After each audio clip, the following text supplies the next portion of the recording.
Our life before we started doing Sabbath was, just a worldly life. We were raising 3 little boys, and 2 of them were involved in sports. So, on Sundays there were sports games, and I think we were brought up to think that, the Sabbath was a series of don'ts. You can't do this and you can't do that, and we just really didn't think that was what we wanted to do. Well, my life before Sabbath, I had no margins.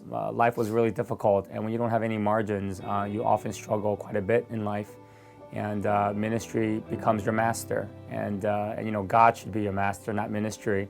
And so life before the Sabbath was really a life where I had no margins in life to live the kind of life I want to live. My journey to Sabbath has been interesting, actually. I remember hearing and being taught about Sabbath keeping when I was in divinity school at Howard University. I remember reading a book called Keeping the Sabbath Holy, and I remember thinking to myself in school, like, this is really something that I need to do. But I never really put it into practice until I was introduced to Emotionally Healthy Spirituality and introduced to Pete and Jerry.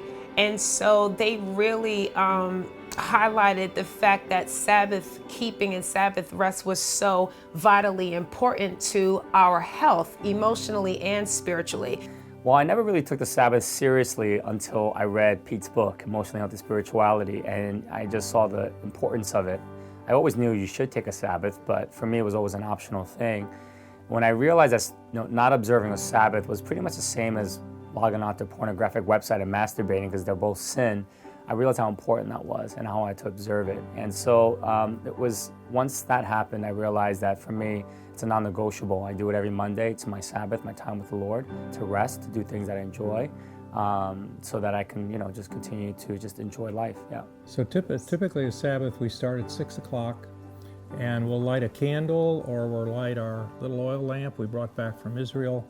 We'll have our little cups we got at the Garden of Gethsemane, and we may have some grape juice or a little taste of wine, and break some bread, and begin our Sabbath day. We live in a heavily Jewish area, and so we've got a lot of friends that of the Jewish faith, and so we questioned them over that first couple of years on what they did on Sabbath. So we got a lot of ideas from them, and one thing is really starting it very, very formally, a sign of the Sabbath starting.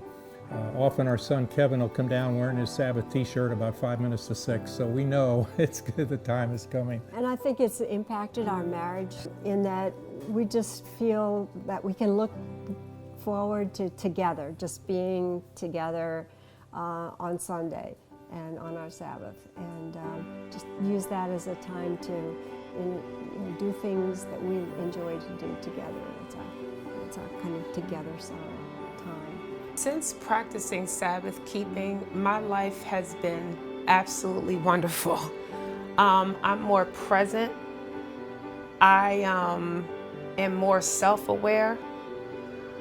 I'm more aware of what's going on around me. I pay more attention to people. I feel like my life and my body, even physically, is on a rhythm, wherein that if something happens and I have to make an adjustment with my Sabbath, I can literally feel it in my body because I'm so much on a rhythm now. It gives us a time of refreshment, a time to relax, and then we really preach it, we really teach it. Everybody's complaining about being too busy and they don't have time for their spouses or their kids. We say, you should celebrate Sabbath. And they look at us real strangely, and then we explain it and we teach it, and so we really have a passion to explain it to people and include it, and it's a major part of what we teach, the daily office and Sabbath for times of rest and recuperation and spending time with the Lord.